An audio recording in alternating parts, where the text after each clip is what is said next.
오늘은 북한이 말하는 새로운 길이 무엇인지 제 나름대로 생각을 말씀드려 보고자 합니다.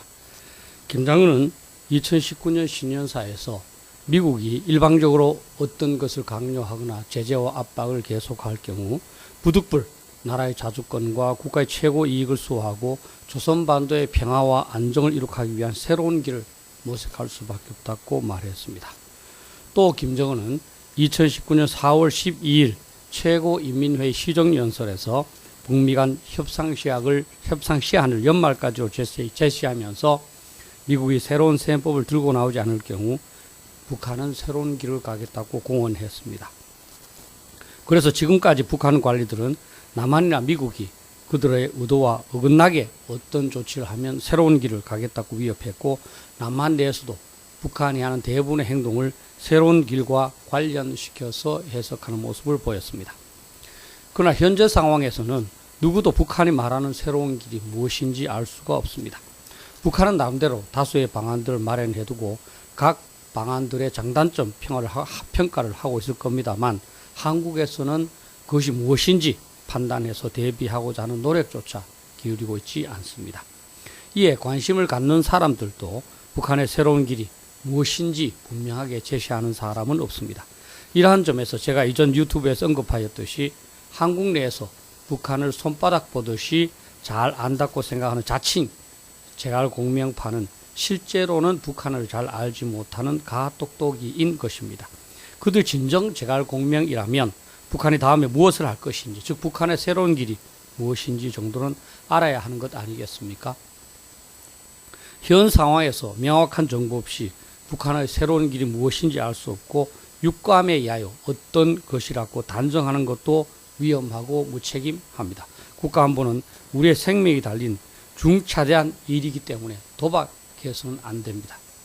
이런 점에서 북한 대응에는 북한에 관한 정보의 수집과 분석이 가장 중요합니다. 그런데 우리 정부는 최근 북한에 관한 정보 수집이나 분석에는 별로 관심이 없는 것 같습니다. 따라서 추측할 수밖에 없는 것이 현실입니다. 북한에 관한 정보가 없기 때문에 북한이 새로운 길로 채택할 수 있는 모든 방안들을 열거하고 그러한 방안 모두에 대해서 필요한 대비책을 생각하거나 강구해두는 수밖에 없습니다. 다만 가능성이 높은 것을 판단하여 우선순위에는 다소 차이를 둘 수 있을 것이고, 정보가 가능해진다면 그 범위를 좁힐 수는 있을 것이라고 봅니다. 현재 한국에서는 북한의 새로운 길을 그다지 위협적인 내용으로 생각하지 않는 것 같습니다. 핵실험이나 미사일 시험 발사를 언급하는 사람도 일부 있지만 자력 갱생 정책을 강조하는 정도에 그칠 것으로 추측하는 전문가도 없지 않습니다. 그렇다면 새로운 길이라고 할 것도 없고 우리가 걱정할 필요도 없습니다. 그러나 저의 생각은 다릅니다. 북한은 핵무기를 20개 내지 60개 보유하고 있고 남한에 어디든 언제나 핵무기를 실어서 공격할 수 있는 다양한 미사일 공격 능력을 갖추고 있습니다. 따라서 저는 매우 도발적인 새로운 길일 가능성이 높다고 생각합니다. 2019년 11월 4일 국정감사에서 서훈 국정원장도 북한의 새로운 길이란 어떤 형태로든 도발하겠다는 뜻으로 판단하고 있다고 국회에 보고하기도 했습니다. 실제로 국내에서도 김정은이 공군부대와 낙하산 부대를 점검하거나 북한이 해안포 사격을 하거나 방사포 사격을 할 때마다 새로운 길을 위한 준비의 일환으로 해석하기도 했고, 이것은 무력을 사용하거나 위협하는 것일 가능성이 높다고 추측하기도 했습니다.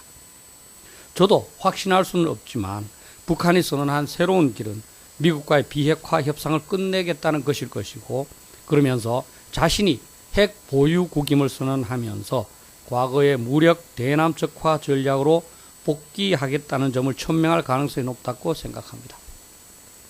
남한을 자신의 주도로 통일해야 자신에 대한 위협이 궁극적으로 해소될 것이라고 설명할 것이라고 생각합니다.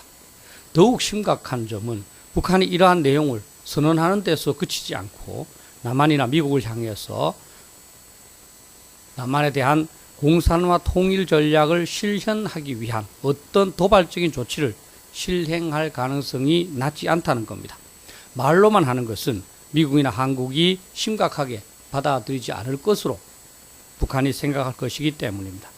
즉 저는 북한이 자신의 핵 보유국임을 선언하는 데 그치지 않고 남한이나 미국에 대하여 어떤 도발적 행위, 위협, 도발을 감행할 것이라고 생각합니다. 그래서 걱정하는 것입니다. 차제 필자는 도발적 행위, 위협, 도발을 구분해서 설명하고자 합니다.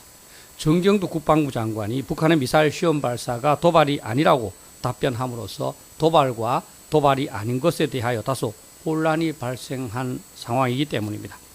북한이 남한에 대하여 어떤 위협적 조치를 감행할 때 한국은 대부분 도발이라는 단어를 사용해서 이를 경계하고 규탄했습니다. 그러나 지금까지 관행으로 보면 도발은 북한이 우리 한국에게 어떤 위해를 가하는 것으로서 우리 국토에 사격이나 포격을 가하거나 북한 군대가 침입하는 것을 말합니다. 그렇다고 하여 북한의 미사일 시험 발사가 도발이 아니라는 정경두 장관의 말이 맞다는 것은 아닙니다. 북한의 미사일 시험 발사나 핵실험은 우리에게 직접적인 위해를 끼치진 않지만 우리를 공격하기 위한 분명한 의도하에서 실시하는 것이기 때문에 당연히 넓은 의미의 도발에 포함되어야 합니다. 다만 세부적으로 나눠서 정확하게 표현한다면 도발적 행위라고 하는 것이 더욱 타당할 겁니다. 도발적 행위는 당장은 우리에게 위해를 끼치진 않지만 나중에 위해를 끼치기 위해 시행하는 조치라는 점에서 이를 도발적 행위라고 구분하자는 겁니다. 불법적으로 금지된 것을 할 경우에는 당연히 도발적 행위가 되고 따라서 북한의 미사일 시험 발사는 도발적 행위고 넓은 의미에서는 도발에 포함됩니다.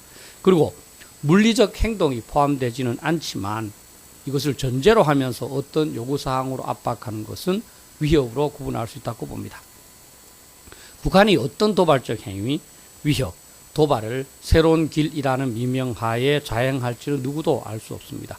그럼에도 불구하고 필자의 생각으로, 저의 생각으로 북한이 감행할 수 있는 몇 가지의 도발적 행위, 위협, 도발의 형태를 열거해보면 보시는 바와 같습니다.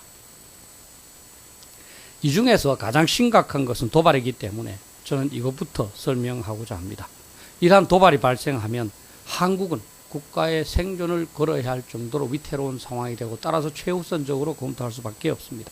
이러한 세 가지는 본격적인 도발인데 북한에게도 위험한 시나리오라서 북한도 쉽게 결행하기는 어렵습니다. 그럼에도 불구하고 북한은 워낙 비합리적이라서 이러한 극단적 시나리오를 감행할 가능성도 배제할 수는 없습니다.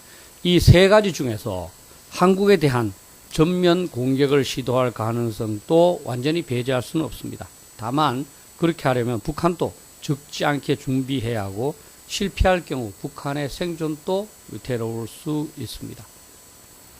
대신에 서울에 대한 기습 공격의 가능성은 그보다는 더욱 높으리라고 봅니다. 한국의 안일한 대비 대세를 고려할 때 일부 군대만을 비밀리에 동원해서 하룻밤 사이에 서울을 점령할 수 있다고 믿기 때문입니다. 그러나 북한의 입장에서도 위험이 가장 적은 방안은 서해 5도 중에서 몇 개 또는 하나를 공격 또는 상륙 작전을 해서 탈취하는 것입니다. 이것은 위험도 적고 성공의 가능성이 높은 방안이라고 판단할 가능성이 높기 때문입니다. 다만 서해 5도에 대한 도발의 경우 성공을 해도 결정적인 성과로 연결되지 않고 남한 국민들의 경각심만 고취시키면서 국제사회 압박만 강화한다는 단점이 있습니다. 그렇지만 현재 북한이 최근 서해에 대해서 방어태세를 강화하고 있는데 방어태세를 강화한다는 것은 공격을 준비한다는 것일 수도 있고 따라서 서해 5도에 대한 포격 또는 상륙작전의 가능성에 대비태세를 높일 필요가 있습니다. 대부분의 전문가들이 가장 높게 보는 것은 도발적 행위입니다. 도발적 행위는 두 가지를 제가 열거했습니다만 북한이 제3의 길로서 핵실험이나 ICBM 시험 발사를 재개할 가능성이 낮지는 않습니다. 다만 핵실험의 경우 북한은 2017년 9월 3일 250킬로톤에 달하는 수소폭탄 실험에 성공을 했습니다. 따라서 메간토급의 수소폭탄이나 중성자탄과 같은 더욱 위력적인 핵실험을 해야 되는데 북한의 기술 수준이 거기에 도달했을지도 잘 모르겠지만 중국에 대한 영향 등을 고려할 때 결행은 쉽지 않아 보입니다. 대신에 장거리 미사일 시험 발사의 가능성은 핵실험 가능성보다 훨씬 높다고 판단됩니다. 그것은 미국을 직접 공격할 능력을 과시한다는 점에서 미국에 대해서 북한이 새로운 길을 선택하겠다고 주장하는 것과 맥락이 맞기 때문입니다. 북한이 2017년 11월 29일 화성 15형이라는 장거리 미사일을 시험 발사해서 미 본토에 대한 공격 잠재력을 과시했습니다. 그 이후 2년이 경과되었기 때문에 그동안 적지 않은 기술적 진전이 이룩되었을 가능성이 있고 따라서 대기권 재도립이나 다탄두 기술을 입증하는 그러한 류의 장거리 미사일 시험 발사를 실시할 가능성이 있습니다. 그러나 저는 북한의 소위 새로운 길이 위와 같은 도발적 행위 정도에 그치지는 않을 것이라고 생각합니다. 앞에서 말한 핵실험이나 미사일 시험 발사는 국제적인 제재와 압박을 강화할 수밖에 없는데 그에 상응해서 북한이 얻는 것은 크지 않기 때문입니다. 이러한 점에서 저는 북한이 핵무기 보유국임을 선언하면서 우리 민족끼리라는 기치를 내걸면서 남한과의 통일을 주도적으로 추진하겠다는 의지를 천명하는 것도 새로운 길에 포함될 수 있다고 봅니다. 즉 비록 새로운 길을 제시하면서 바로 결행할지 아니면 점진적으로 시행할지를 단정할 수는 없지만 북한은 핵무기 위협하에서 남한을 통일하겠다는 의도를 노골화 하면서 다음과 같은 세 가지 정도의 위협을 사용할 수 있다고 봅니다. 제가 세 가지로 제시했습니다만 저는 이것이 가장 심각한 새로운 길이라고 봅니다. 우선 북한은 한국에 대한 군사 위협을 고조시킴으로써 무역을 붕괴시키고 외국인 탈출을 유도할 수 있습니다. 북한이 한국에 대한 군사 공격 가능성을 공식적으로 시사할 경우 한국의 신인도는 급격히 하락될 것이고 한국에 투자해 두었던 외국 자본은 철수하게 될 것이며 한국 사회는 극도의 혼란에 휩싸일 수 있습니다. 특히 한국 정부가 한미동맹을 바탕으로 단호하게 대응하는 것이 아니라 굴종적으로 나올 경우 한국에 대한 외국인의 불안 정도는 더욱 커질 겁니다. 둘째, 북한은 한국에 대한 군사 위협과 동시에 또는 다소간의 시간이 흐른 다음에 한국 정부에게 연방제 통일 방안을 수용하라고 최후 통첩을 보낼 수도 있습니다. 그렇게 하지 않을 경우 핵무기로 한국의 도시를 공격하거나 군사적 기습 공격을 감행할 수 있다고 위험하는 것입니다. 이렇게 할 경우 한국 국내 여론은 극심하게 분열되면서 사회 전체가 극도의 혼란에 빠질 수 있습니다. 세 번째는 북한이 한국에 있는 주한 미군 기지를 핵무기로 공격할 수 있다고 위협하면서 미군 철수를 강요하는 겁니다. 여기에 대해서 미국은 당연히 처음에는 강경하게 나오면서 거부하겠지만 한국 국내 여론이 미군 때문에 핵전쟁이 발생할 수 있다는 쪽으로 기울면서 미군 철수를 종용하는 여론이 발생할 수 있고 이렇게 될 경우 미국 내에서도 일단 안전한 지역으로 소개하는 것이 합리적으로 생각할 수 있습니다. 북한이 말하는 새로운 길이 무엇인지는 누구도 모릅니다. 이러한 점에서 우리가 북한에 대해서 너무나 모른다는 사실을 인정할 필요가 있습니다. 북한의 차후 행동을 전혀 모르기 때문에 우리는 가능한 모든 시나리오를 개발하고 필요한 대비책을 강구해두지 않을 수 없습니다. 특히 한국에게 불리한 시나리오는 더욱 중점적으로 고려하면서 필요한 대책을 강구해두어야 합니다. 휴전 상태에서 공산화 통일의 목표를 폐기한 적이 없으며 핵무기까지 보유하고 있는 북한과 대치하고 있는 책임 있는 정부라면 당연히 비밀리에 북한의 새로운 길이 무엇인지를 논의하여 몇 가지 가능성 높은 시나리오를 갖고 있어야 합니다. 국방부와 합참은 각각의 시나리오가 발생할 가능성을 수시로 평가하고 북한으로부터 정보를 수집해서 북한이 채택할 시나리오의 범위를 점점 좁혀가야 합니다. 당연히 필요한 대비 조치를 강구해야 할 것이고 나아가 북한이 극단적인 시나리오를 선택하지 못하도록 예방 조치도 강구해야 합니다. 그러나 현 정부는 북한이 스스로 핵무기를 폐기할 것이라는 근거 없는 낙관론에 몰두해서 아무런 대비 조치도 강구하고 있는 것 같지 않습니다. 그러니 오로지 답답할 뿐입니다. 그래서 저는 이전 유튜브에서 슈퍼맨이 구해줄 것이라는 막연한 기대만을 가진 채 안전의식 없이 순진하게 행동함으로써 악당을 유리하게 만들고 슈퍼맨을 위기에 빠뜨린다는 측면에서 현 정부를 슈퍼맨의 여자친구라고 명명한 적이 있습니다. 또한 현 정부는 대비 조치는 강구하지 않은 채 낙관적으로 생각하면 일이 잘 될 것이라고 기도만 하고 있다는 차원에서 아브라카다브라 정부라고 명명한 것입니다.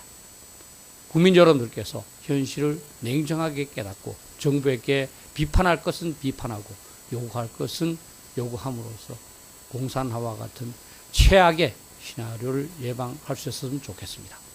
감사합니다.